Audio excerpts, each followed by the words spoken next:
So for those of you who are wondering where I am, it may appear like I am sitting in the whiskey shop, Princess Square, but that is a deception. The marvels of modern day technology have allowed me to con you all. I was saying this before we came on, Flora, to you, so you've heard this, but the believe it or not, on Tuesday night, there was a car crash at the end of my road here in Stirling.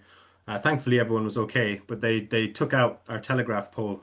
So I have no internet at home since Tuesday night. So I'm here down the road from the house, using someone's spare room to record the digital drams. So apologies that my usual tasting space isn't here.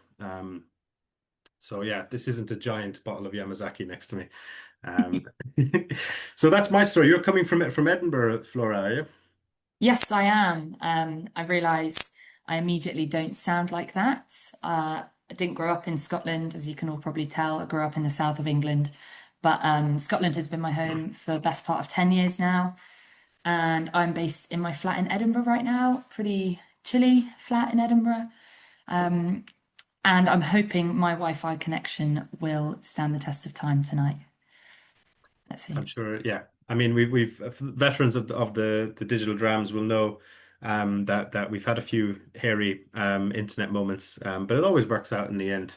If anything, it's it's a story for next time. Exactly. And they've all got The the whiskey, so Yeah, can't be that exactly. sad. Worst case scenario, if you and me shut off, Yeah, people can just you sit there guys and know drink. what to do. Exactly, 100%. Marvelous. So I think that's a good segue into to formally starting the tasting. For those of you watching who are joining for the first time, so my name's Luke. I'm the W Club manager at the whiskey shop, and we want these tastings to be super interactive. So please do get your comments and tasting notes into the chat. At the end of the call, I'll be giving out a discount code that will give everyone 15% off the drams we're sampling today. Well, three drams, I suppose, and three whiskies and three rums. Um, Flora, do you want to introduce yourself, and then the running order we're going to go in, and we're going to Yeah, start with the rums for anyone wondering, and then we'll get cracking.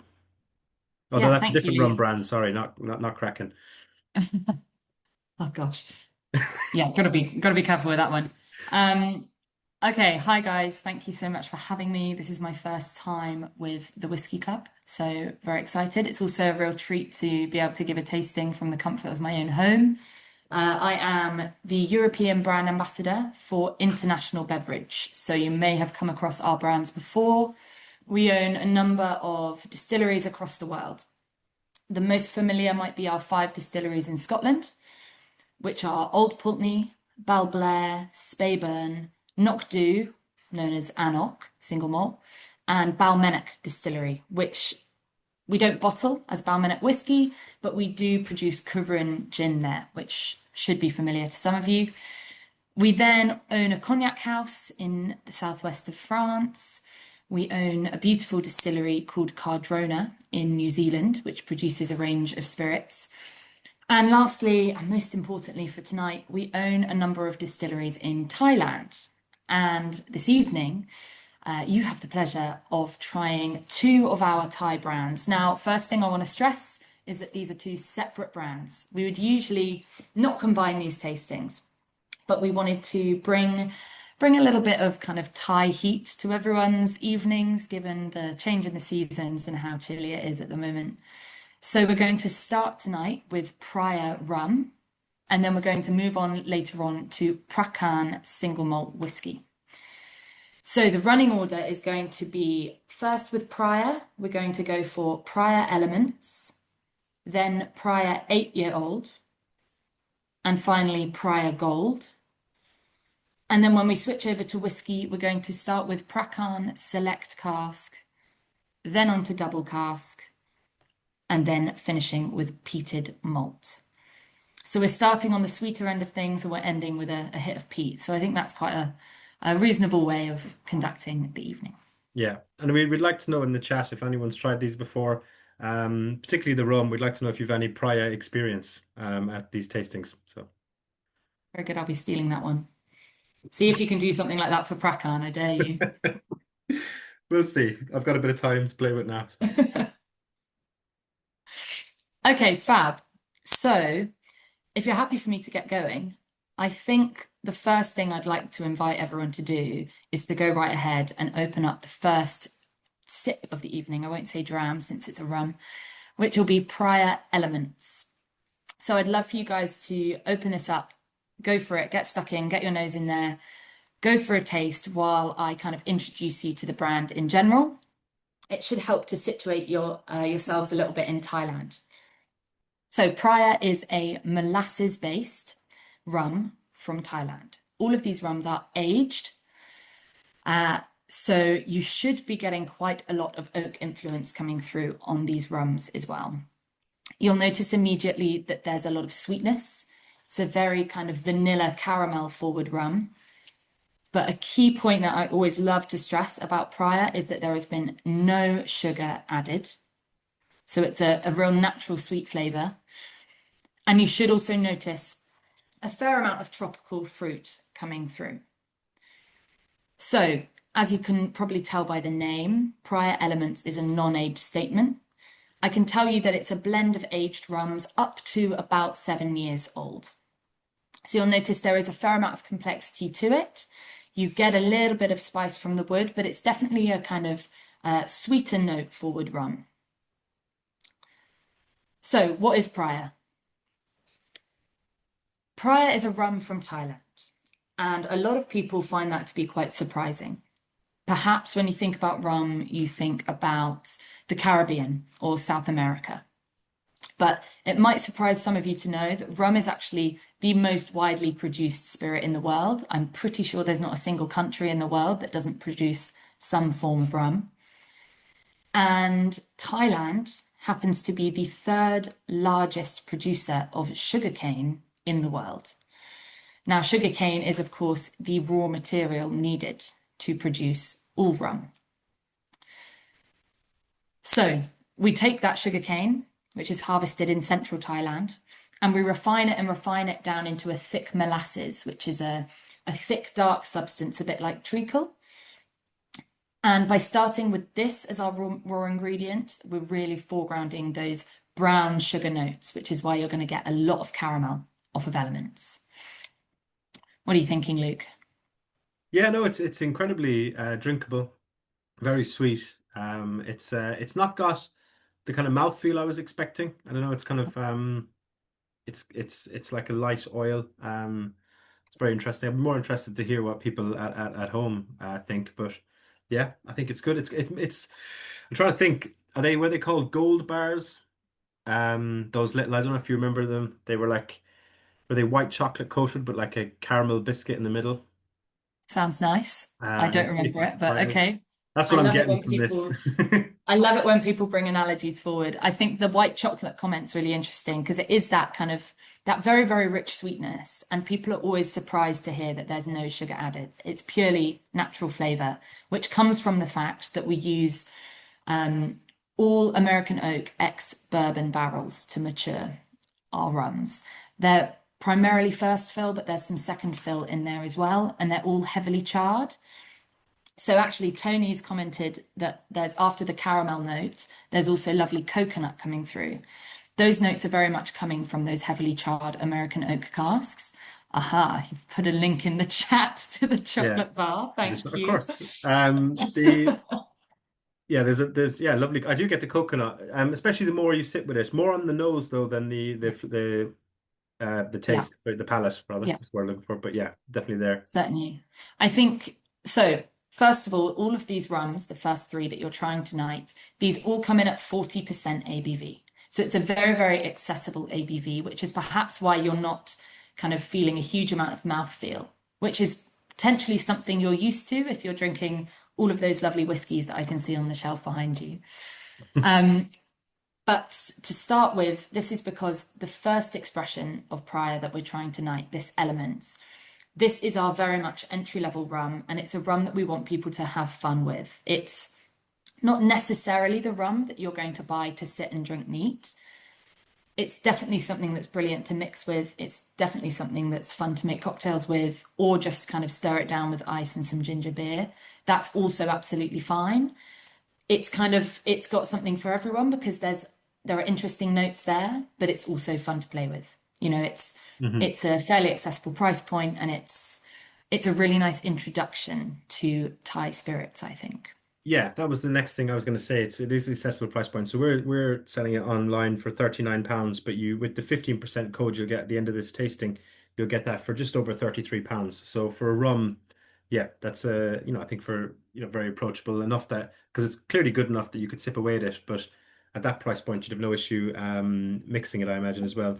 We do have a comment in there from Tony C says Flora, apologies, I missed the first few minutes. What's the backstory? Is there a new name slash label or new to the UK? I suppose wondering why we're trying these rums tonight.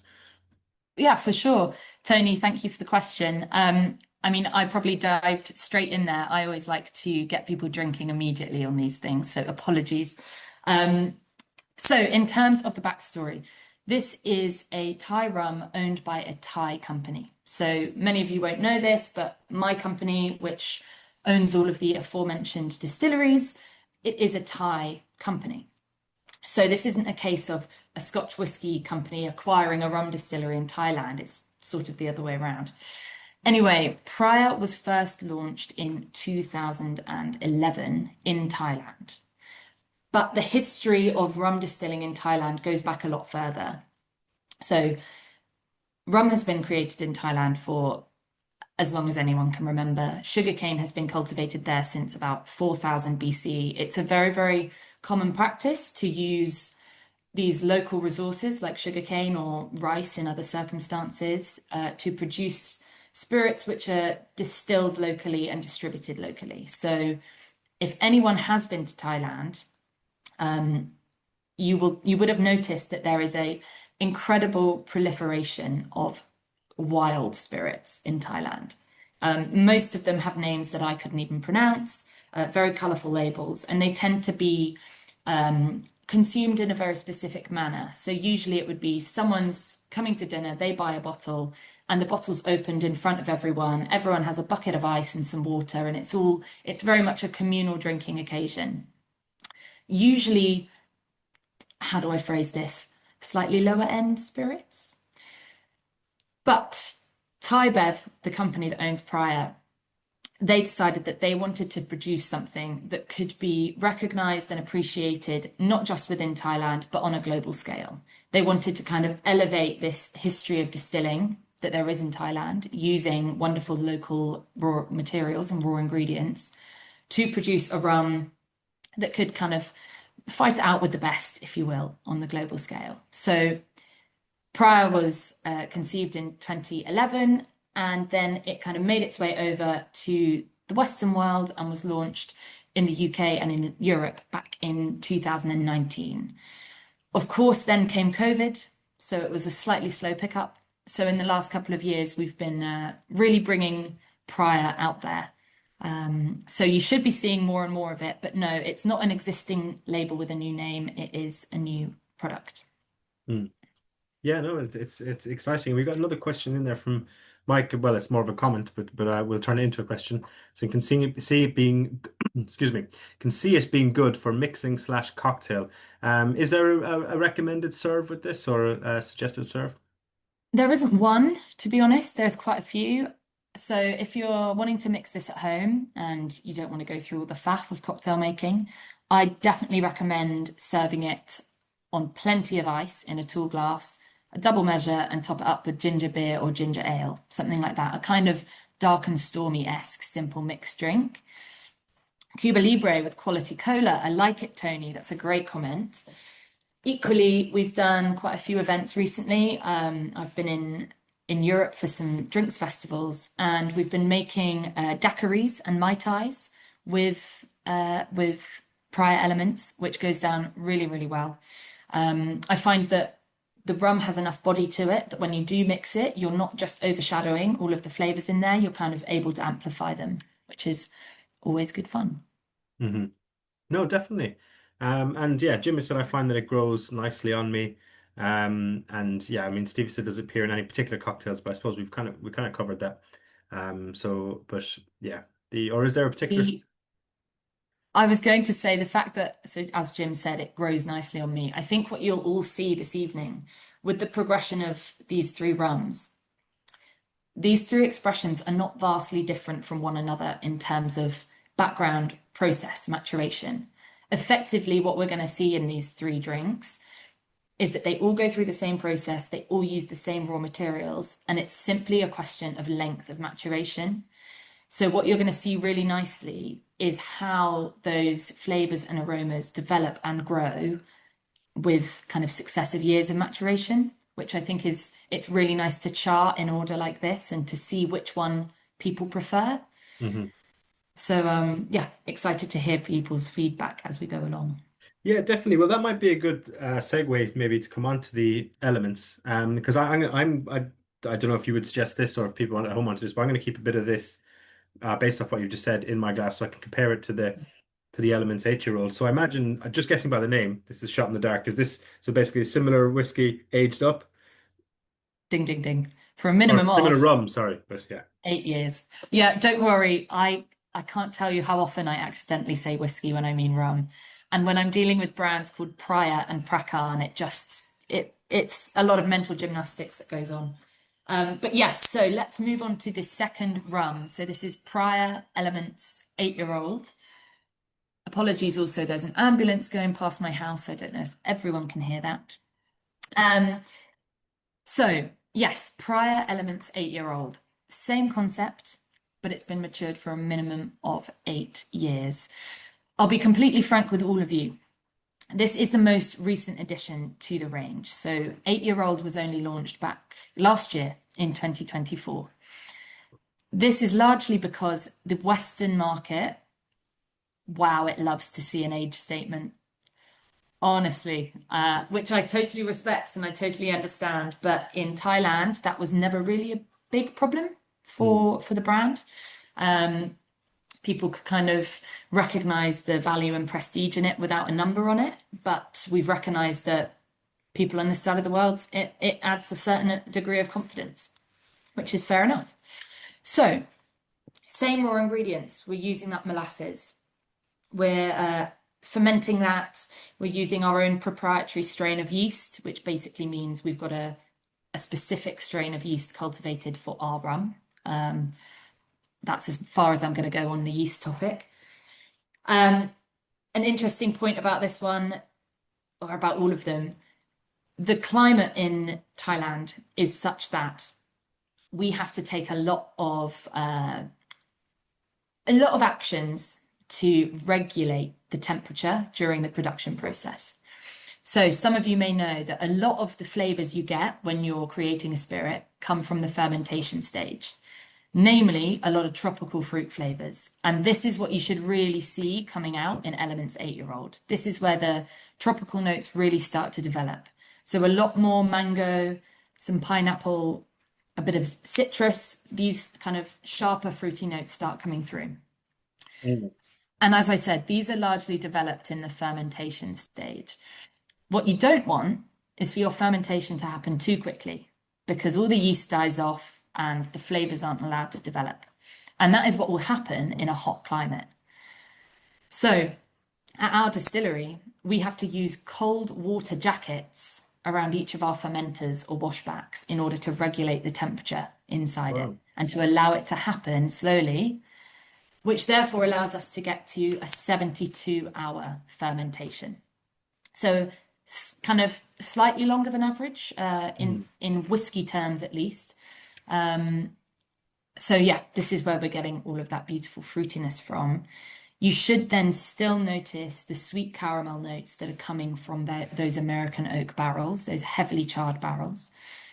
But in this case, it's perhaps more of a toffee, that kind of like richer, darker sweetness coming through. Yeah, if the first one was a gold bar, I think this is a Carmex bar. Yeah. Fantastic. So Fantastic. You know that what? would I'll be report that back to Thailand. They'll be thrilled with that comparison. the Yeah, there we go. but yeah, look, Lucas said in the chat, not me, Luke Stratton. I know stating the obvious potentially, but the color difference between the Elements and Elements 8-year-old is clear to see. No, there definitely is. I mean, you can definitely, yeah, you really feel that. I know this is also stating the obvious, Luke, but you feel the evolution in Yeah. that, and you definitely get a lot more of those fruitiness, maybe like a boiled or stewed fruits a bit more, and then that yeah, that same kind of caramel, um, butterscotch on the finish as well. It's interesting, definitely. And this is the ABV on this is the same as well, is it? 40, exactly. So all three rums tonight are at 40% ABV. So I'm really pleased to hear Mike here has written that there's a very nice mouthfeel on this. Mm, And I'm really pleased that that's coming through. It's obviously not a particularly high ABV, so the mouthfeel's not coming from that. It's purely from the balance of flavors. mm. Another point that I'd love to make with regards to the climate in Thailand. So, um, something I always find really funny when I'm talking about these brands. The climate in Thailand, basically, they have two seasons. They have hot and dry and warm and wet. So, never mild and never that balanced. Always humid and always pretty hot. You're averaging at least 26 degrees year round. So, I already mentioned the trouble that that poses for the fermentation stage, but it also poses a lot of problems in the maturation stage. So, some of you may be familiar with the fact that many spirits, when they're produced in hotter countries, they're often matured for shorter periods of time. And this is because the heat really accelerates the maturation. And very quickly, the liquid can start taking on just sort of wood flavor, which is not desirable. What we've done using sort of Thai craftsmanship and know-how around how to manage climate, we created our warehouses so that they are dug deep into the earth. So for Phraya, which is produced, by the way, at the Sangsom distillery, I should have mentioned earlier, the Sangsom distillery is in a sort of outer province of Bangkok, so very, very hot central Thailand. Mm. At this distillery, we built warehouses dug 4 meters deep into the earth and located them next to a series of lagoons quite close to a river. So this kind of helps to maximize the sort of microclimate of a cooler air system. And by digging into the earth, you're just naturally lowering that temperature and regulating things a bit. So this is a reason why we've been able to age our rums for longer periods. And in the case of this expression, you're trying a minimum of 8 years. But I think you'll agree, it doesn't feel like it's been overly matured in oak. No, definitely not. I mean, we've done some digital drams. It was a long time ago, but we did it with maybe someone on here will remind me that the people tasting often better at that than me. But I think we did was it Paul John Oh yeah, Indian the Indian whiskey. whiskey. And Yeah, it was really interesting because of these young whiskies that tasted like they've been supercharged in terms of their aging because of the kind of environment it's been aged in. You definitely notice the difference. Now, obviously, I'm not suggesting that India and Thailand have the exact same climate because they don't, but be a lot more similar than Scotland and Thailand, I imagine. for sure, So yeah, for sure. And I think, I mean, that will be a really interesting point as well to come back to in the second half of tonight when we're talking about the Thai whiskey, because, whiskey historically has come from countries with cooler and more mild climates. I guess when you're talking about rum, in reality, a lot of the traditional rum producing countries are actually hot Mm. climates. You know, Yeah, because they the have to be able to grow Caribbean. sugarcane, but Exactly, yeah. exactly. And so it's not exactly a unique point that we're in a hot climate. But I think what's beautiful about Prior is that it's been able to balance all of the different elements so well, and Mhm. it's been able to work with the hot climate and with the humidity and employ kind of centuries of know-how and skill in terms of Thai distilling in order to create this rum, which just feels quite refined to me. It feels smoother, elegant, easy to drink. And as various people have said, who was it? Tony. It grows. It's Jim actually. It grows on you. There's with every sip you're able to uncover more and more. Mhm. And I think a lot of whiskey drinkers in particular who may not drink rum very frequently, I think this is a really beautiful rum to be able to kind of make the switch with, or to at least make a foray into rum through Prior because it's so smooth and so easy to drink. Yeah, I can definitely see that. So yeah, I think we have already said Mike's comment, maybe not Mike's comment about similar, more fruit and sweetness, very nice mouthfeel. Yeah, we had touched that. Gavin has said, is the angel's share greater in the hotter climate? So for those who might not know, either watching live or on the recording, the angel's share is the evaporation that you get in a cask, the whiskey, or in this case, rum, the liquid that you lose while you're Yeah. aging. Exactly. So in Scotland, for instance, the Angel's share is an average of 2% per year. So, of course, over the seasons, the amount of alcohol that's evaporating is changing because in the hotter months, it's going to evaporate quicker, and the cooler months, it's going to be less. So you average it over a year. So in Scotland, that's 2% per year. With Phraya, we managed to get this down to more like 5%. That's very much an average. We have fairly deep warehouses here, so we're able to really slow that down. And that all contributes to the fact that the rum has this smooth and balanced profile rather than being your kind of harsher, rapidly matured spirit. Mhm. Absolutely. That's a great question. It's the big sticking point for spirits produced in hot climates, the pesky angel's share. Yeah, I have two kind of questions related to that, but I'll come on to actually we'll stick with the angel share one. In terms of your cask sourcing and cask type for this, how does that work? So we use all American oak ex-bourbon casks, so these come from America. Hmm. Simple as. I can't give you any more specific than that, I'm afraid. Um, they come over from America. They're obviously all disassembled. We're not shipping them fully assembled. That would be crazy. So we get a whole load of staves arriving in Thailand, and our company conveniently also owns a cooperage in Bangkok. I think it's the only cooperage in Thailand, actually. I believe it's called the Thai Cooperage. And this is where they build these casks back using those American oak staves. And then there's a significant amount of de-char rechar. For those of you that don't know, this is a process by which you effectively scrape off the inner layer of a barrel that has already been used. In this case, it's been used in the American bourbon industry. You put it all together and then you burn the inside of it. There's some pretty gnarly footage somewhere of this happening at the Thai cooperage, which is brilliant. Fire plays a really significant role in Phraya in particular. Fire Phraya. We really, really char those casks because we're really going for that very sweet profile without needing to add any sugar. And so by charring the casks, we're effectively caramelizing the sugars inside the oak. Many people think that charring a cask gives it a smoky flavor. That's not the case. It's more of a caramelization process. So yeah, we use that cooperage to put the barrels together. They're then matured on site at the Sansom distillery. And then if we ever deem a cask is in good enough quality to use again, it goes back to that cooperage for a further dechar and rechar before being filled again. Hmm. No, very good, excellent. So we might come on to the gold, God, let's do and it. then if unless anyone's got another question in the chat, my next question while people are pouring that, trying to get these things open, is the in terms of your stills, is it column stills, is it pot still distillation? What's the if it's both, what's the Question. kind of ratio? So it's column stills. It's Hmm. column still distilled, which means, you know, on the one hand, we're getting a fairly highly rectified spirit. But I think, sorry, let me explain. By highly rectified spirit, I mean we're distilling up to a very high ABV.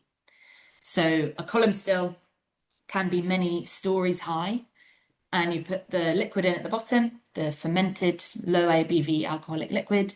You heat it up and you let it go all the way up the still. And what you get out the top is alcoholic vapor at a very high ABV. And then you kind of reduce this with a bit of water and put it into casks to mature. So we do use column stills.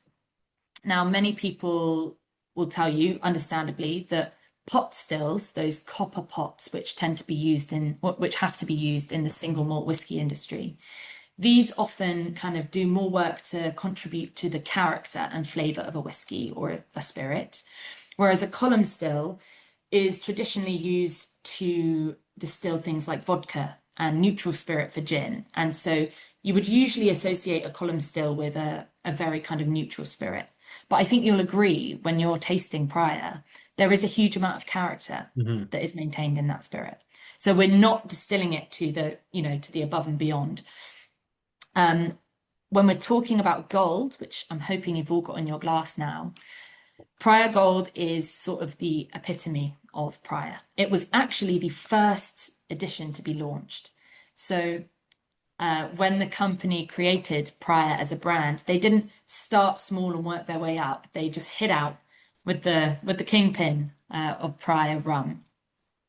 So I think what you should notice when you're tasting this rum is that real kind of full progression of Phraya. You should notice those same notes that you identified in the first in Phraya Elements, but just really developed and complexified. So in this case, it is a non-age statement, as you may have noticed.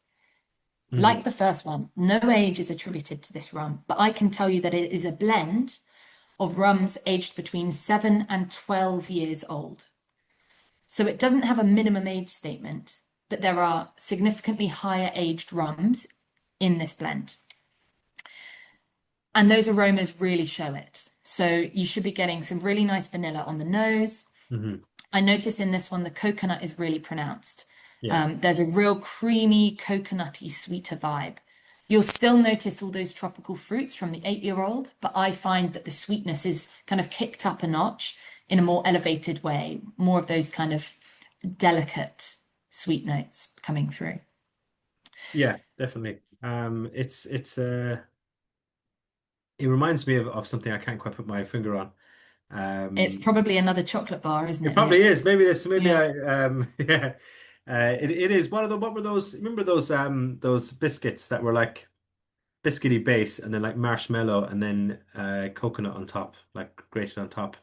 Ooh. I Um, do know what you mean, but I'm not what good. were they No, I'm called? thinking snowballs now, but I don't think that's what they Well, are. Is it? snowballs as well, but snowballs wasn't what I was thinking. But snowballs, because Okay. snowballs has is a bit too chocolatey for this flavor I'm going for. But Okay. Okay. I've looked it up online and it seems to be jam mallows, but that's definitely not the brand I That remember can't be going for. right. Unless that's a Mandela effect thing. Um, Milky bars. Tony's commented potentially Milky Bar could come in here. yeah, I can see that. I think definitely with Elements 8 that would have been a good shout, Tony. I'm not saying no on this one. I just think the coconut for me is so much stronger on this one that I think that's unfair on the Milky Bar Kid. Unless they were doing like a Caribbean special of it, where he was like stranded on a desert island or something. The Bounty Bar, yeah, I can see Bounty.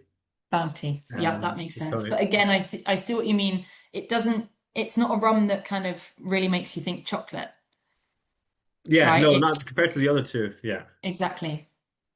I've seen that Steve has commented, he's asked, is there anything specifically different with the water used to make Phraya?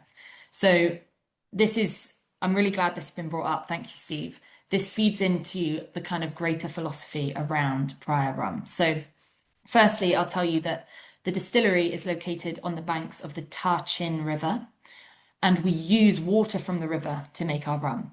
And this water is used for both production and process. So it is the liquid that forms the basis of the spirit, but it's also the water that we use to cool down our fermenters, etc., etc.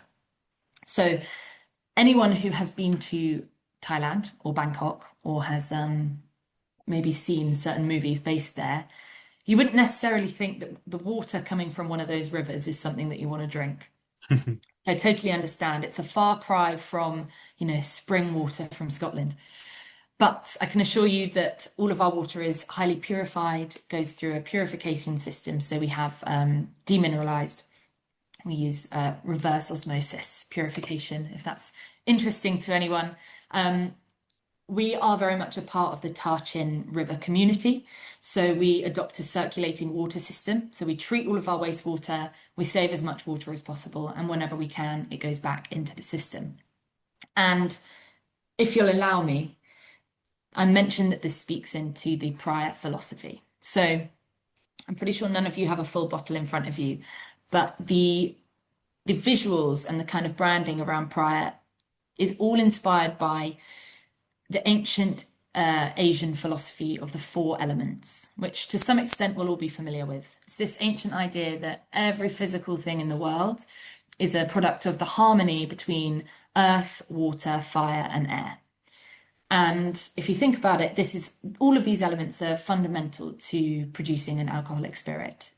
And we like to use that to kind of structure our story. So when we talk about earth, we're talking about the beautiful sugarcane that comes from that very fertile central region of Thailand. When we talk about water, thank you to Steve for bringing it up. We're talking about the local waters from the Tarchin River. Fire plays a part through that heavily charring of the casks and allowing us to draw out those caramel sweet flavors from the oak. And finally, air. Air, mentioned earlier in the form of the angel share, this is fundamental to allowing smooth, slow maturation. It breathes in and out of our casks in this kind of cooler environment created by our deep warehouses. And that's where most of the magic really happens. So, it's not necessarily a philosophy that resonates with many of us in this part of the world, but it's a really beautiful thing that has clearly impacted how our team in Thailand operate. So I thought I'd just share a little bit of that with you this evening. Marvelous. No, that's beautiful. Mike says I can get the creamy coconut. This is well named as the gold standard, and I can see myself drinking this neat. So yeah, Good one. definitely.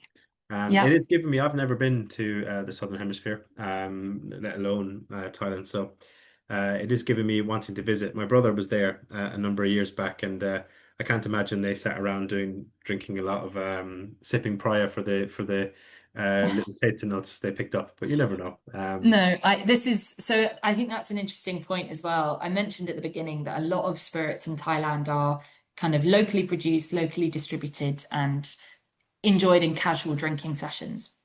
But if you go to Thailand, in most shops, you will see Phraya Rum and it's right on the top shelf. This is a product which is very much, that bottle that you buy your father-in-law or that you buy your boss to impress him. It has quite a lot of prestige in that part of the world. Definitely a rum to sip neat, to enjoy on ice if you'd like to. I recently had a really beautiful rum old fashioned, which was banana infused using Mm, this rum, and it was outstanding. So there are fun things you can do with it, but it's definitely one that you can enjoy neat. yeah, I could definitely It see this going well in an old fashioned, particularly with yeah, with kind of maybe a dark sugar or even molassesy kind of syrup. I think it'd be banging. Yeah, Sorry, you were going to beautiful. say? I was just going to say, talking about Phraya being the pinnacle of the collection, I'll speak a little bit to the name because I didn't mention this at the beginning. So Phraya it's a Thai word. It's actually an honorific title. So in Thailand, it's a culture full of respect. So whenever you address anyone, you you put a certain word at the beginning or after their name to convey respect to them. And this depends on how old they are and your relationship to them. Many different words out there. I couldn't name all of them. But Phraya is like the top tier of this. So if Luke had displayed exceptional service to the country or to the King of Thailand and had showed sort of outstanding honor and ability, he would be given the honorific title Prior. So I would refer to you Prior Luke before saying your name. So Mm. it's very much a sign of distinction. And this is how Prior sits within the rum landscape or the spirits landscape in Thailand. It is very much that top tier refinement element. Wow, that's really it's funny you say that because a lot of people see me and they say there's a guy who looks like he's got priors. Um, the but yeah, no that is I actually didn't know that about the origin of the names. That makes sense, and I can see this being a really premium spirit, not just in Thailand but here as well. In the sense that it is clearly a cut above your kind of your standard white rums you're getting in most supermarkets, definitely. Sure. Well, So thank yeah, you. yeah. I'm pretty proud of it. I think many people are surprised by the sweetness and then doubly surprised by the fact that there's no added sugar.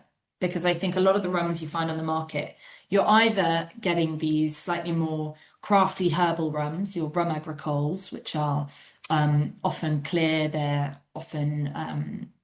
made from sugarcane juice rather than molasses, and they have a very kind of funky vegetal herbal profile.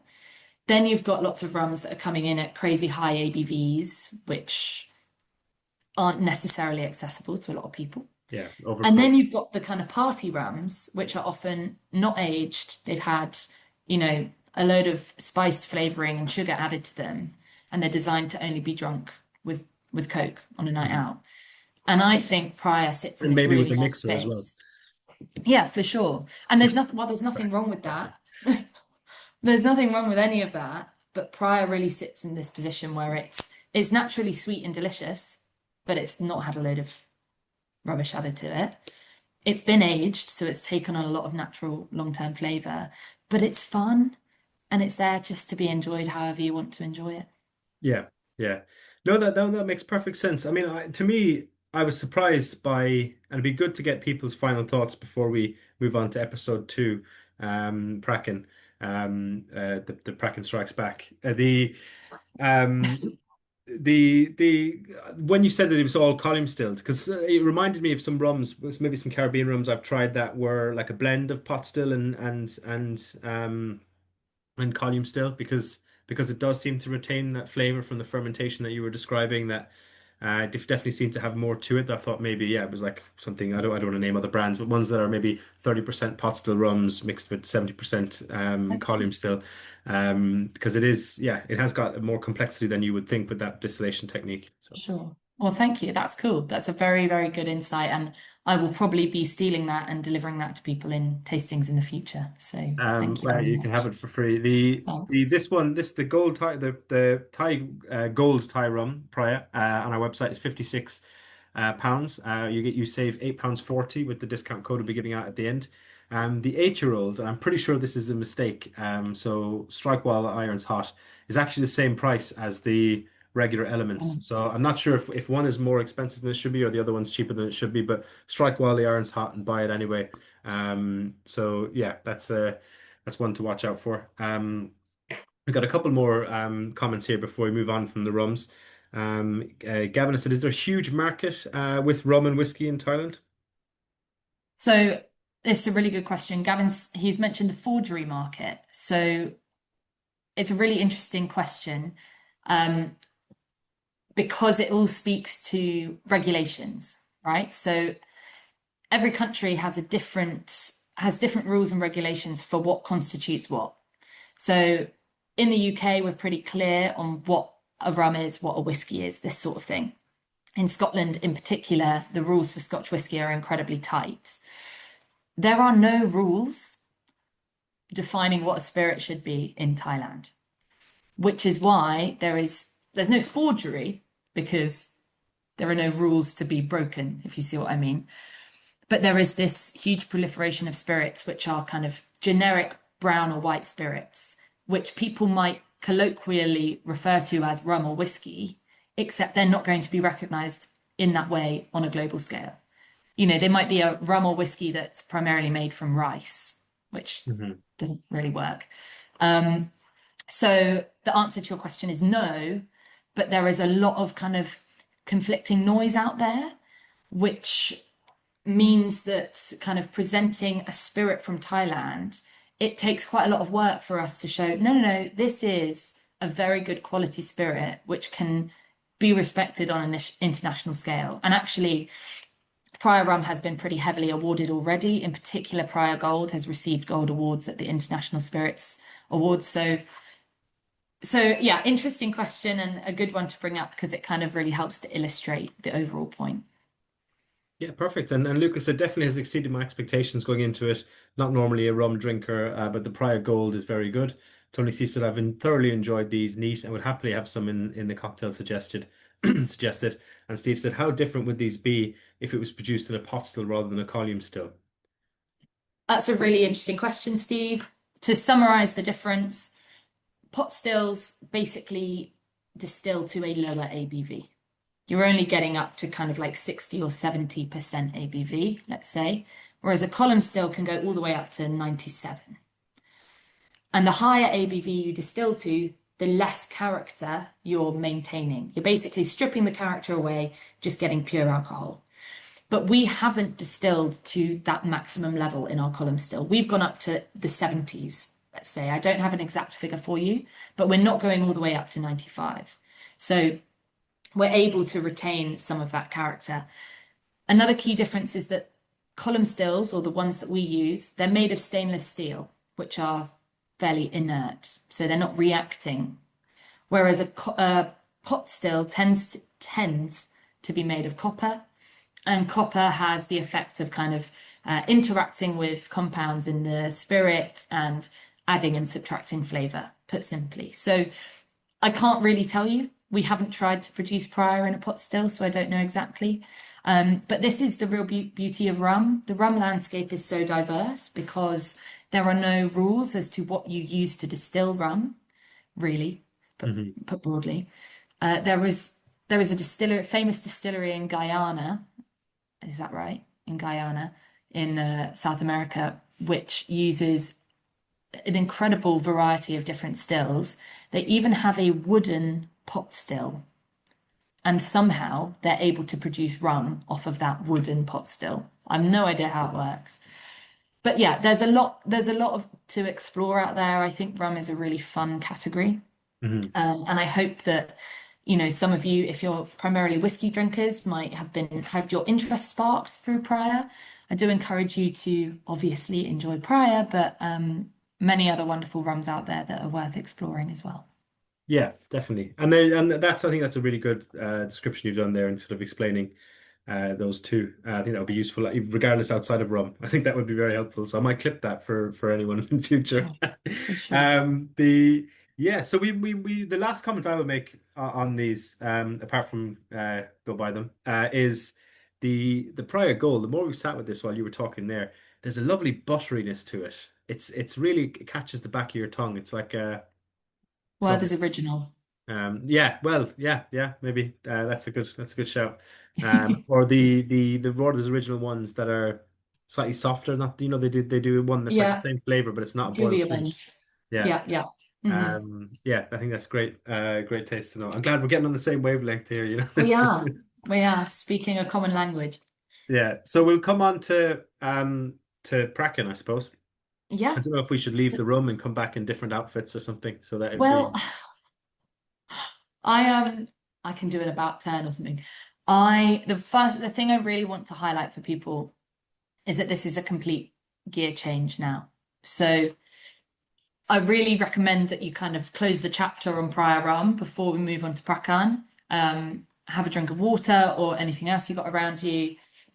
Cleanse that palate a bit. We are staying in Thailand, but we're moving to a different category, a different part of the country, and a different brand altogether. So whilst Prakaan is also owned by Thai Bev, it's a very different venture. There will be some overlaps in what I've said because of these kind of distilling practices and how they have to manage the temperature and climatic conditions. But what I'll do is I'll quickly set the scene. So as a reminder, we're going to go in order of select cask, double cask, and peated malt. So if you want to get yourselves ready by opening up select cask as the first dram tonight, swallow down all those remaining rum flavors. Prakaan is the first Thai single malt whiskey. It is also the only Thai single malt whiskey so far. So, as I mentioned earlier in response to Gavin's question, there are lots of different brown spirits out there on the market in Thailand. Many things that might be colloquially called whiskey, but there are no set rules in Thailand as to what is and isn't whiskey. So, what we wanted to set out to do was to create a whiskey inspired by the heritage and craftsmanship of Thailand and the Thai people, but to pretty much follow the rules and regulations set out by the Scotch Malt Whisky Association. So this isn't us trying to create a whole new category of Thai whiskey. But this also isn't us trying to just replicate Scotch whiskey. We're simply trying to use the standards which are recognized on an international level in order to bring something to the fore that can be respected on the level that it should be, rather than being seen as some other spirit from Thailand. Mm. So Luke's doing a good job of getting his nose in that glass. I hope everyone else is doing the same. If you haven't had a sip already, please go ahead. This is Select Cask. So you'll notice all of these SKUs. Excuse me, that's marketing language. All of these expressions are non-age statements as well. But this distillery was opened in 2018. Mm. So if you do the maths quickly, that means none of this liquid is going to be older than 7 years. All of it is matured for a minimum of 3 years. I can tell you that these expressions are coming in at sort of 5 or 6 years old. It reminds me a bit of a whiskey we had on here recently. I don't know if someone like Tony in the chat could help, but maybe was it Nick Neen or one of these kind of Oh brands? yeah. It's definitely very similar. I think it's a kind of vegetal note on the finish. Yeah, Yeah, yeah. it's interesting. And Tony has said in the chat there, musty, damp cereal nose initially here. So sorry, I accidentally cut you off though there. No, please. This is really interesting because most of the time when people try Select Cask for the first time, their first comment is, wow, that's a sweet whiskey. But I think coming from 3 sweet rums, Yeah. the notes are going to come across quite differently here. So I would allow yourselves, a bit of time. Take this slowly. Let your taste buds reconnect to your brain and kind of think, right, hang on, whiskey, whiskey. I think if you sit with it a little while, you're certainly right, Tony. There is a very kind of cereal forward quality here. It is all malted barley. We've used 100% malted barley as per Scotch Whisky Association rules and regulations. It has been double copper pot distilled, and it has all been matured for a minimum of 3 years. Select Cask in particular, this has been matured in American oak ex-bourbon barrels as well, similar to Phraya. So these are all, it's primarily first fill, but some second fill. So we're not kind of leaning into the purely vanilla coconut notes. We like to use a high proportion of refill casks in Select Cask in order to let the spirit, the character of the distillery really shine through. And I think it really does in this expression in particular. The new make at Prakaan can be kind of defined as a bit of pear drop with a sort of citrus hint at the end. Mm. That really comes through for me. That kind of slightly lighter citrus note at the end of Select Cask is something that I think really makes it stand apart. Yeah, definitely. I can definitely see that pear note. Yeah, 100%. It's yeah, it's really interesting. In terms of the barley you mentioned there, where's that sourced from? It all comes from Scotland. Ah, interesting. So, for those of you who have been to Thailand, you wouldn't necessarily know this, but Thailand can grow barley. Not brilliantly, though. That's something that might be, a kind of endeavor for the future. But for now, we're importing our malted barley. So we use Baird's maltings in Inverness in Scotland. We have a very strong relationship with them because all of our Scotch whisky distilleries also source their malt from there. Hmm. In terms of our raw ingredients, then, our malted barley is coming from Scotland. The water that we're using is coming from the ground in Thailand. So, unlike Phraya, Prakaan Distillery is located in the northwest of Thailand. So, Thailand's a huge country. We're talking about 350 kilometers north of Bangkok in an area called the Western Forest Complex, which is one of the largest rainforests in Southeast Asia. It's a UNESCO Natural Heritage Site. It's beautiful. Lots of kind of different topographical situations going on in this area. So lots of mountains, lots of rainforests, lots of I want to say water plains, sort of like lagoons. And this is where Prakaan sits. It sits in the middle of a very flat, very wet plain.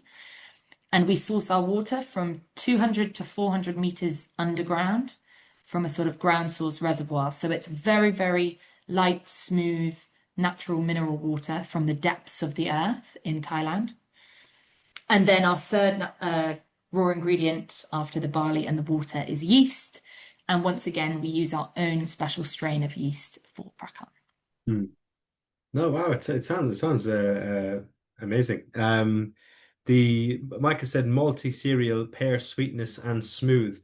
I'm getting a bit of white pepper now on the finish. Very nice. I think I definitely, yeah. I'm kind of, my brain is trying to Switch gear. switch gear, not just in terms of the fact that we switch from rum to whiskey, but particularly what you said about the sweetness, regardless of what we were drinking beforehand. Mm, Even if we were drinking another type of whiskey, it's just they were quite sweet. So I'm kind of conscious of totally. that impact in the palate. But it's no, they're really interesting. I'm going to bring up the price here. So we're selling this for £60 before your 15% discount. They're beautiful bottles as well. Can you explain maybe a bit about the kind of the textured what you call it, not an Absolutely. engraving, what you call it, the yeah, the Uh, Textured motif. motif, The yeah. texture. The The texture of the bottles. Yeah. yeah. Yeah, let's go with that. So all three bottles are very beautiful. They have this kind of ridged texture around the top and the bottom, and it's sort of like an old brick wall. The reason for this is because Prakan sits within this Western Forest complex. It sits within an ancient village or an ancient town called Kampang Pet, a very famous part of Thailand. It was effectively the seat of royalty back in the 12th century. So it's a beautiful ancient archaeological site. And the ancient city was surrounded by a series of three fortified walls. And so the idea behind the brand is one expression for each of those walls. It's called the Tribura series, Tribura meaning three walls. Um, it's a really amazing kind of combination of different factors here. You've got the beautiful natural environment in Thailand, not just that lovely water, but the climate, which is such a key part of our process. Then you've got this really distinctive Thai heritage, like physical, tangible, and intangible heritage in terms of the importance of this region. And then you've got that craftsmanship and know-how of the Thai team, because as I mentioned previously, the history of distillation in Thailand, it stretches back to about the 14th century, I think. So there is a lot of know-how around distilling. But what we did is we took our wonderful Thai team and we sent them to our wonderful Scotch whisky distilleries in Scotland, and we put them through full whisky distilling training at our Scotch whisky distilleries. So it's this real Thai background informed by a kind of Scottish tradition of whisky making. Hmm. Yeah, no, it sounds amazing. How often do you get to visit? That'll be never, Luke. That has not happened yet. I realise I'm hopefully doing a good job of conveying my knowledge Definitely. of and passion for. I pictured I was there, so I really assumed you There were you as well. go. Good.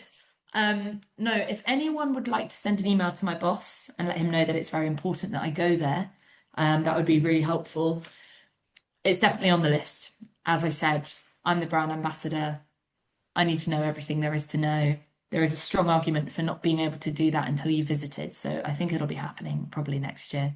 Um, Unfortunately, neither of these distilleries I'm talking about tonight are currently open to the public. So it's lovely that we've got the spirit over here and we can deliver it to your own homes like we're doing right now. So thank you to the W Club for making that happen. Hopefully one day in the future it will be a visitable site in Thailand. But for now, my description will have to do, I'm afraid. That's interesting. I'm surprised. Just maybe this is a cynical stereotype, but it's kind of a well-known tourist destination. The country is, so I'm Yeah. surprised they wouldn't have visitor center for that reason. Yeah, I think that's a good point. It hits on interesting things. I think a lot of people go to Thailand for very specific types of holidays, right? It's a very much an island hopping or a backpacking or a visit Bangkok for, I don't know, a stag do. Um, Ideas coming out of the top of my head, which is a shame, I think, because there's a lot more to Thailand than what most tourists go there for. But I do think that that will change because Thailand as a country has so much to offer, and it's a lot of what it's offering is becoming more and more elevated.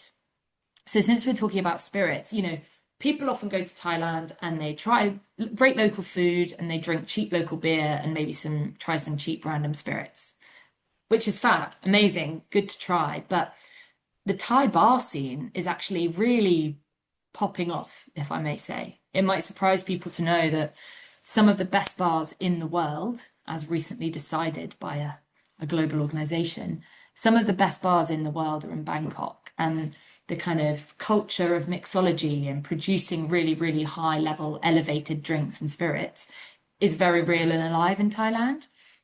So I'm sure before long there will be this culture of visiting Thailand for its spirits. Perhaps not in the same way as people visit Scotland, but definitely moving in that direction. Yeah, no, it's definitely a bucket list place to go. I'm my stag is going to be next April sometime, and I'm Hey. not sure we'll ma manage Bangkok though. Maybe stick a bit more local than that. Well, if But you do end up going, you know who to get in contact with yeah, about definitely. a Maybe potential visit we to a can do the distillery. first private tour in there, or whatever. Or Exactly. obviously, I'm sure it won't be the first private tour. I thought the best bars in the world were Carmack's and Gold Bar, but Hey, Bounty you're on Bar. fire, Luke. You're on fire. I assume Um, everyone else is used to this, but this is new for me. That's why you see the head shake from Jim there. Michael stoically not either laughing or shaking his head, so he's just debating whether to leave the call. The I suppose we'll come on to the double cask. So yeah, I Yeah, mentioned this was £60, so it's 51 with the discount that we'll give out at the end. So yeah, I think it holds up. I mean, if someone told me this wasn't didn't because obviously and all of us are none of us are immune from our prejudices. So but if someone had mentioned nothing about the origin of this whiskey, I would have assumed it was a kind of a young plucky upstart Irish or Scotch brand that you could do you can I'm not going to be cracking any punches here. You can taste that it is a bit young, but I think it is quite for good. sure. For sure. I think, yeah, no, I'm glad you said that. Let's move on to double cask while I talk about this. I don't want to keep anyone waiting. So please crack on with the second dram. I think you raise a really good point, Luke. You can taste that it's a younger whiskey. But the world we live in today and the culture of whiskey that we have right now, young does not mean worse. Hmm. Young does not mean bad. And I think most people now are really clocking onto this. And the proof is in the liquid. It's very approachable. It's got interesting notes. It's got depth. It's not your 20-year-old dram. It's not coming in at 46%. All of these are 43% ABV. So it's slightly higher than your standard 40, but it's not knocking your socks off. Hmm. It's a really great introduction. And I think what we're trying to do here is just show that Thailand can produce great spirits, and actually we can produce whiskey that you can enjoy on the same level as, new Scotches or new Irish distilleries coming onto the scene, many of which are. So I'm really glad to hear the positive feedback. Tony, I really love your note there. Really great notes there with boiled sweets and lightly peppery. Yeah, If that's we're great. going on to the double cask, we're making a departure here. We're dealing with a whiskey which has been matured both in ex-bourbon American oak and Spanish ex-sherry casks. So it's not a half and half split. This liquid has spent a bit more time in the American oak and then slightly lesser proportion in the sherry oak. And do we So know what kind of sherry it was?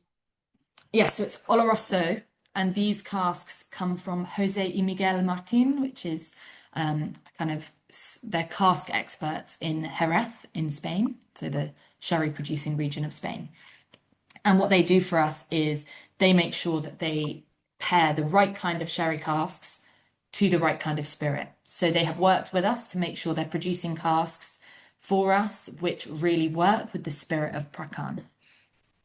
Now, this expression, because it's using sherry casks, it's going to have it's going to have a lot of those more classic dried fruits and spiced components, but it's very much a drier experience. I think much less sweet than select cask that we've just been spending time on. Definitely much less sweet than the Phraya Rum we started today with. Hmm. I find it interesting because a lot of people out there often feel, oh, I'm a sherry cask whiskey drinker. I like sherry cask, not so much into ex-bourbon. But many people say that for different reasons. Often it's because sherry casks offer a lot more sweetness. But in this scenario, I don't think it is sweetness that's coming through. I think there's a Yeah. richness to it. I think there's a spice to it, but it's definitely not overly sweet. Yeah, I would agree, and I would agree with Steve's note there that he's getting apricots and marmalade. It's a bit more Christmassy. The kind of white peppery from the first one is kind of it's still a spice there, but it's just a slightly different one. And yeah, the kind of the vegetable notes have kind of evolved into something uh a bit different. But yeah, it's interesting.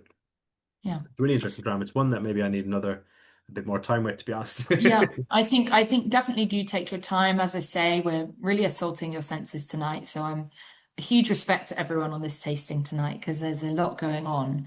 Um, but I think you can see that from this first release. So these were only released in December, these whiskies. They're brand new to the market. As I said, it's the first release from Prakaan Distillery ever. So it's brand new. And what we're doing is we're, releasing non-age statements because you're right, it's not particularly old whiskey. Um, we're producing something for every palate. So we've got the pure American oak in the select cask. In the double cask, we're bringing in that sherry style to kind of entice in those sherry whiskey drinkers. And then finally, this evening, we'll end on the peated malt, which, as the name gives away, will have a smoky flavour. So really for us, to some extent, it's about putting feelers out, seeing how people respond to it. I have been over the last few weeks at a succession of whiskey fairs in Europe, and the feedback's been amazing. Across the board, positive, kind of surprisingly, pleasantly surprised.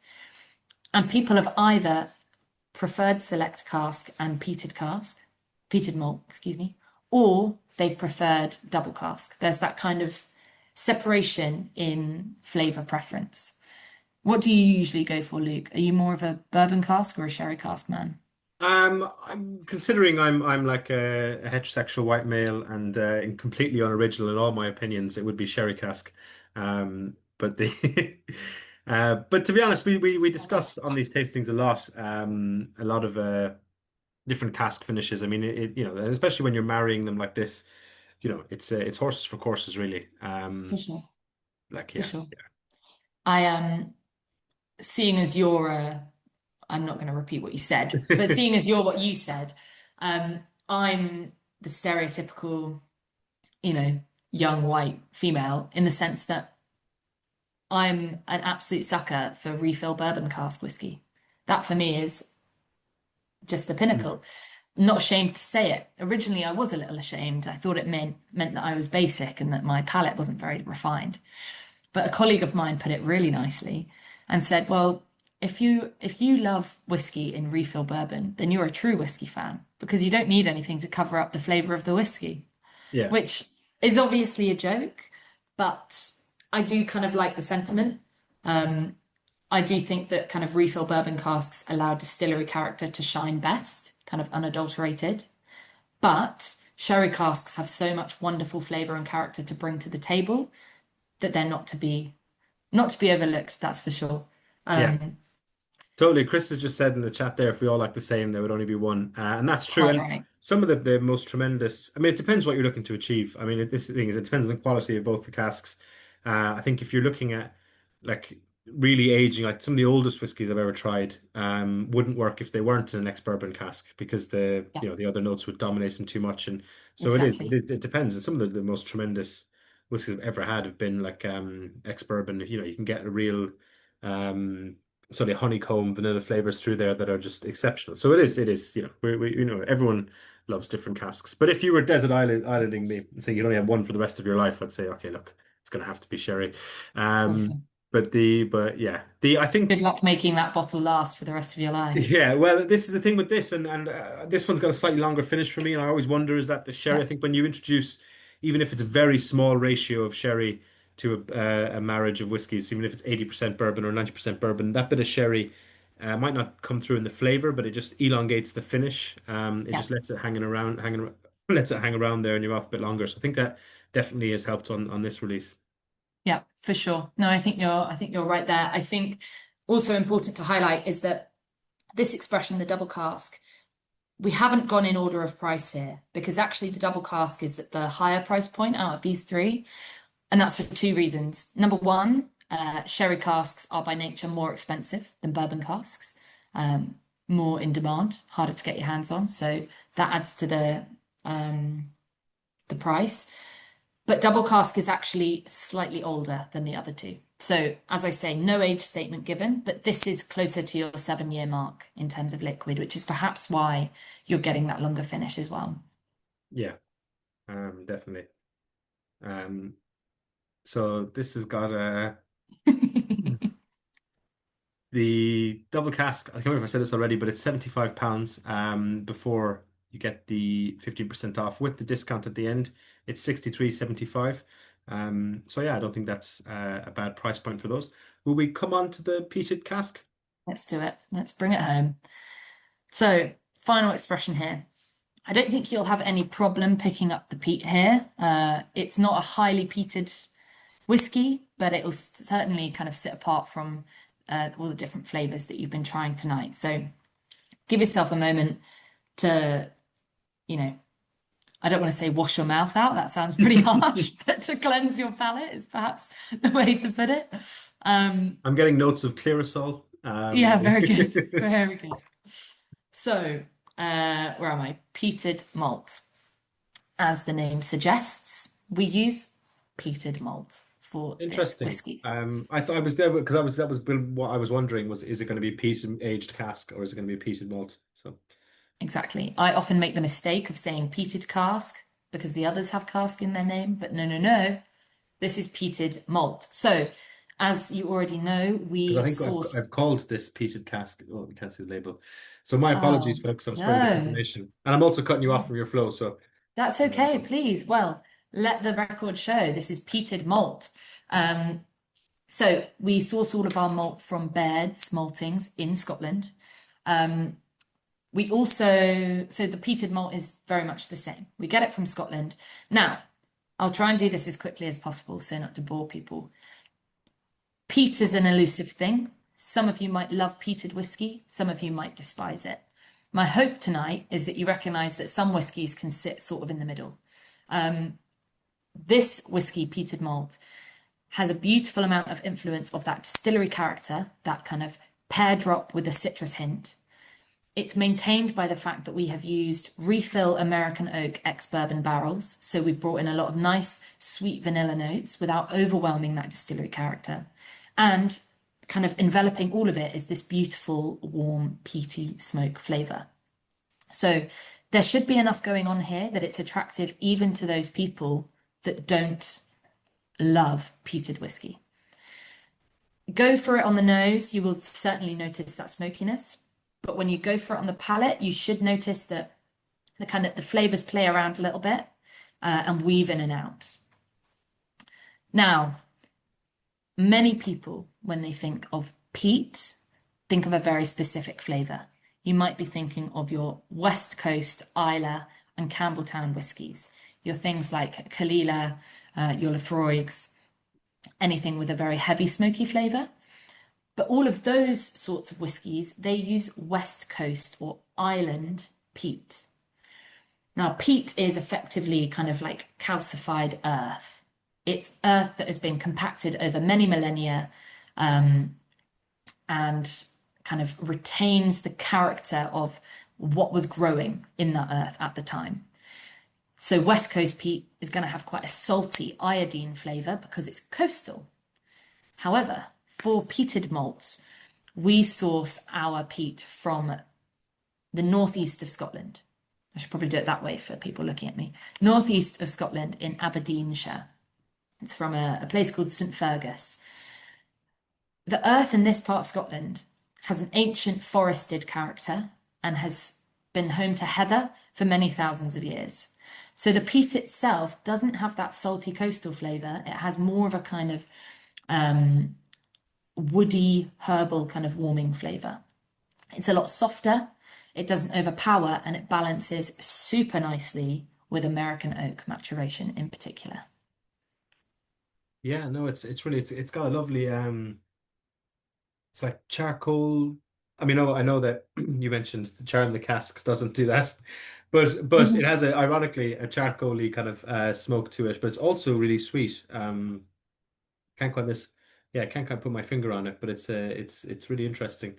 Very very light medicinal, sticking plaster nose for me. Wouldn't have guessed Highland peat. I'm not a peat fan, Interesting. but this is nice, says Chris. I agree with Tony. If you hadn't said that, I would have actually guessed it was an Isla peat. Interesting. I think it does have like maybe subtle maritime bits to it. I wouldn't go. I agree. Interesting. It's not maybe not Ardbeg like or Lefroy where it's like super iodine or whatever, but I could definitely see it being a Kilcoman or something along those Fair lines. enough. Mm. Well, I love this chat. I love this feedback because I think it really highlights the elusivity of peat as a flavor and as a material to work with. Recently, in particular, I've had feedback from so many different consumers in very different directions. You know, in the same afternoon, I've had someone tell me, wow, that's barely peated, it's so light. And then someone tell me, oof, that's very, very peaty, that's too much for me. I've had people saying, oh yeah, it's there's a lot of iodine note there, and a lot of people saying, oh no, it's very soft, very gentle, it really balances well. So I think the answer is leave it up to interpretation. For me, it's a beautiful balance which allows the character of Prakaan to really shine, and it does stand apart from those Isla malts. But actually, if you draw the comparison there, very happy to hear it. I'm hoping that that will simply mean it appeals to more people rather than alienates people, you know? Yeah, I think that's definitely true. Jim has said, I'm a big Pete fan. This is very pleasant, but I'm getting a hint of smoked fish. Smoked fish is a really interesting tasting note to that. We've got Chris has said it's not TCP. So I think yeah, we can all agree on Exactly. that. Um, Exactly. and under I that, I just made think a very bad joke. Steve says, not a great Pete fan, but this is quite different. Still struggle to get away from the TCP hit. there Uh, we inst go. instant Pete slash smoke, pear and vanilla, lovely smoothness. Very impressed with these single malts, balance and softness. For those watching the recording, I made a TLC TCP joke under Chris's comment, which is actually not very funny. But hey, we've had 6 drams, so um, Absolutely. Listen, I think what this goes to show, there's been more commentary on the chat during this expression than the previous two. yeah, So whether you love it or it's not for you, it's clearly an interesting one, which for me is actually the most important thing. I love that in the chat we've got someone saying it's not TCP and then someone saying struggling to get away from the TCP. So to some extent that's probably going to be your own personal experience with peated whiskey and what you associate it with. And to some extent it's just what you're picking up. But I'm really, really grateful for all of the comments. I'm loving the smoked fish tasting note. I'm going to try and reinterpret that as not fishy for sure, but that really kind of umami rich, almost meaty element to it.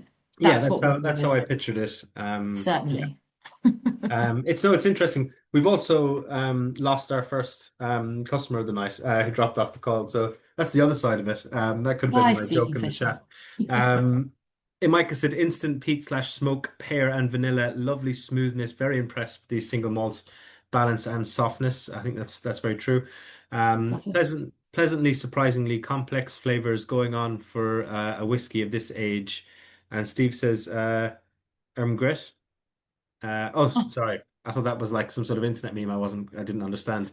I'm getting a really lovely smooth a start, and then strong Marlborough. Yeah. So Great, great one. I might not take that one for my yeah, future masterclasses, but you know, whatever floats your boat, as long as that's in a positive light, I'm happy to hear I can actually see. I would have said John Player, but I can see what he's saying. it. Yeah, not very good. Yeah, James said TCP on the nose for me, dark fruits and ash in the palate. I think dark fruits is very true. But like almost like the artificial, like boiled sweets or Yeah, something. yeah. Or maybe a I really dark fruit cordial, like yeah, cordial before you dilute it. I Uh, like that. I like that. Which would suggest sweetness, which you weren't picking up initially. True, true. Chris said these drams would be great for a blind tasting. Would never have guessed they were from Thailand. Yeah, echoes what I was saying earlier. I totally agree with you, Chris. Absolutely. I Uh, think I really like that comment, Chris. Thank you, because we've had that feedback as well. You know, if you take the words and the image away, I don't think you would drink this and think, oh, definitely an Asian whiskey or a new world, if you will, whiskey. I think that they approximate a Scotch or an Irish whiskey more than they do what most people consider an Asian whiskey at this stage. Yes, they're young. You know, they're not the most complex whiskies in the world, but I'm incredibly proud of them for what we've been able to create in Thailand, given that crazy hot climate. Again, we use that deep maturation technique with our warehouses dug into the ground. A lot of kind of local craftsmanship and skill goes into making sure we can achieve longer maturations, and it's only our first release. So watch this space because there will be more interesting things coming from Prakaan in the future. yeah, and definitely one we'll keep an eye on. That's why these tastings are so great because they allow us to kind of dip in and experience that. I do recommend picking up any one of these tonight, folks. Steve has compared it to dark fruits, the dark fruit flavor to dark fruit cider. I think that's an interesting one. And Tony has won the night, so we can all go home now because Yeah, Tony has won at Digital Dramming for tonight. So he says, "Can't I kick it?" Yes, Prakaan. fantastic. So Okay, it's we might brilliant. have to start paying royalties for Tony for how Yeah. frequently we deploy that in market. Um, yeah, Yeah. wow. How can anyone follow that? Yeah, Flora's taking that to her marketing team as we speak, says Luke. Jim says, I'll be having a great discussion with my Thai friends at the weekend. So brilliant.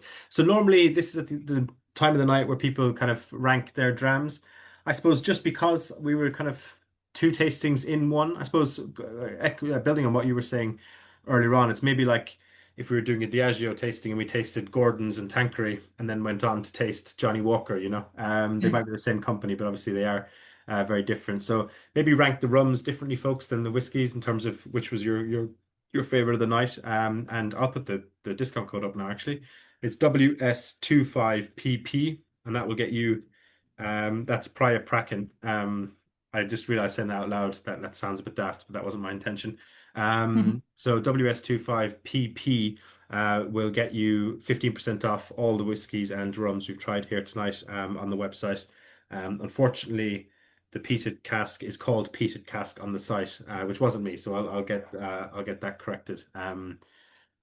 So yeah, Micah said well impressed. We'll keep an eye on these, and Flora said, "Oh yeah, peated malt." Yeah, so we will get that That's me. corrected. But if you're looking for it on the website, type in peated cask. Unfortunately, the brilliant. So I hope you really enjoyed tonight, Flora. It'd be interesting to see what people say in the chat in terms of their favorite drams. But have you any final thoughts or anything that we should take away?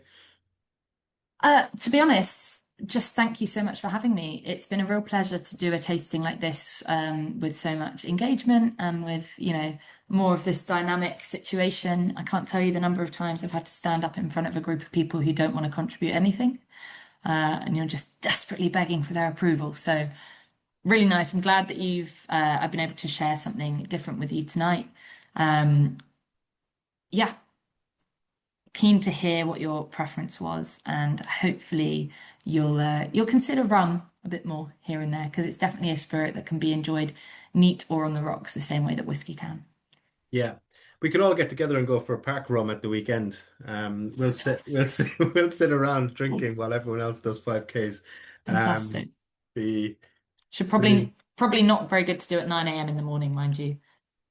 it depends if you've been home yet or not. My man. The no, sorry, that's a harken back to it. Yeah, it's been 15 years before I was been able to do anything like that. So, but hey, God can dream. Definitely will consider drinking the rums now, said Steve. Claire Neen said, thank you for a very interesting presentation. Luke's gone for 312 on the rums. So that is the So that's gold gold element and elements, then the element eight-year-old. eight, which is interesting.